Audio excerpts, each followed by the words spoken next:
The end. Asterisk. This account of a knife fight with Martín Fierro, the Argentine gaucho of José Hernández's great folk poem, takes up the story of Fierro where the popular poem leaves off. A singing encounter or challenge with a black man, one of 10 brothers, the eldest of whom has been killed, occurs toward the end of the poem. A fight is at that time averted. Borges here gives us the account of a subsequent meeting, and see prologue to Artifices, editor's note. The End, by Jorge Luis Borges. Lying prone, Recabarren half opened his eyes and saw the slanting rattan ceiling. The thrumming of a guitar reached him from the other room. The invisible instrument was a kind of meager labyrinth, infinitely winding and unwinding. Little by little he returned to reality, to the daily details which now would never change. He gazed without sorrow at his great useless body, at the poncho of coarse wool wrapped around his legs. Outside, beyond the barred windows, stretched the plain in the afternoon. He had been sleeping, but the sky was still filled with light. Groping about with his left arm, he finally touched a bronze cowbell hanging at the foot of the cot. He banged on it 2 or 3 times. From the other side of the door, the humble chords continued to reach him.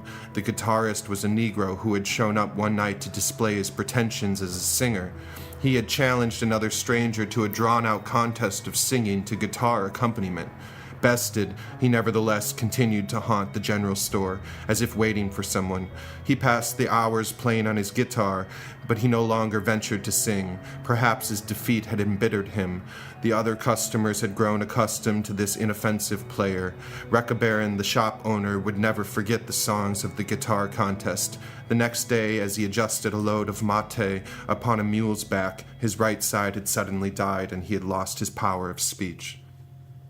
By dint of taking pity on the misfortunes of the heroes of novels, we come to take too much pity on our own misfortunes. Not so the enduring Recabarren, who accepted his paralysis as he had previously accepted the rude solitude of America. Habituated to living in the present, like the animals, he gazed now at the sky and considered how the crimson circle around the moon presaged rain. A boy with Indian features, one of his sons perhaps, half opened the door. Recabarren asked him with his eyes if there were anyone in the shop. The boy, taciturn, indicated by terse signs that there was no one. The Negro, of course, did not count. The prostrate man was left alone. One hand played briefly with the cowbell, as if he were wielding some power. Beneath the final sun of the day, the plain seemed almost abstract, as if seen in a dream. A point shimmered on the horizon, and then grew until it became a horseman, who came or seemed to come towards the building. Recabarren saw the wide-brimmed hat, the long dark poncho, the dappled horse, but not the man's face. At length the rider tightened the reins and cut down the gallop, approaching at a trot. Some 200 yards away he turned sharply. Recabarren could no longer see him, but he heard him speak, dismount, tie the horse to the paling, and enter the shop with a firm step. Without raising his eyes from his instrument, where he seemed to be searching for something, the Negro said gently, "I was sure, senor, that I could count on you." The other man replied with a harsh voice, "And I on you, colored man. I made you wait a pack of days, but here I am." There was a silence. At length the Negro responded, "I'm getting used to waiting. I've waited 7 years." Without haste the other explained, "I went longer than 7 years without seeing my children. I saw them that day, but I didn't want to seem like a man always fighting."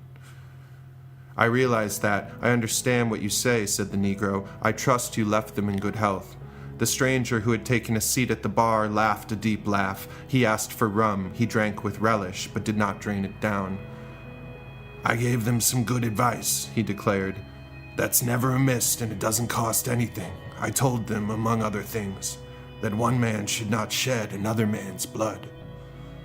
A slow chord preceded the Negro's reply. "You did well. That way they won't be like us." "At least they won't be like me," said the stranger, and then he added, as if he were ruminating aloud, "Destiny has made me kill, and now, once more, it has put a knife in my hand." The Negro, as if he had not heard, observed, "Autumn is making the days grow shorter." "The light that's left is enough for me," replied the stranger, getting to his feet. He stood in front of the Negro and said with weariness, leave off the guitar. Today, there's another kind of counterpoint waiting for you." The two men walked towards the door. As he went out, the Negro murmured, "Perhaps this time it will go as hard on me as the first time." The other answered seriously, "It didn't go hard on you the first time. What happened was that you were anxious for the second try." They moved away from the houses for a good bit, walking together. One point on the plain was as good as another, and the moon was shining. Suddenly they looked at each other, halted, and the stranger began taking off his spurs. They already had their ponchos wound around their forearms when the Negro said, "I want to ask you a favor before we tangle. I want you to put all your guts into this meeting, just as you did 7 years ago when you killed my brother." Perhaps for the first time in the dialogue, Martín Fierro heard the sound of hate. He felt his blood like a goad.